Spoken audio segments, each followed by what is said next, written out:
చెను గంగా స్నానం. ఒక మకర సంక్రాంతి నాడు మేగుడు బాబా శరీరమునకు చందనము పూసి గంగానదీ జలముతో అభిషేకము చేయదలంచెను.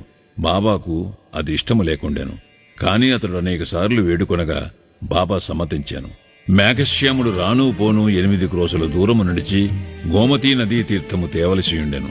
అతడు తీర్థము తెచ్చి యత్నములన్నీయూ చేసుకుని బాబా వద్దకు 12 గంటలకు వచ్చి స్నానమునకు సిద్ధముగా నుండమనెను.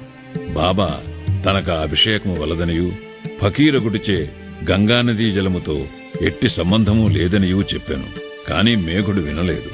శివునికి అభిషేకమిష్టము కనుక తనకు శివుడైన బాబాకు అభిషేకము చేసి తీరవలనని పట్టుబట్టాను. బాబా సమ్మతించి క్రిందకి దిగి పీటపై కూర్చుండి తల ముందుకు సాచి ఇట్లనెను. ఓ మేఘ, ఈ చిన్న ఉపకారము చేసి పెట్టము. శరీరమునకు తల ముఖ్యము కావున తలపైనే నీళ్లు పోయము. శరీరమంతటిపై పూసినట్లు అగును.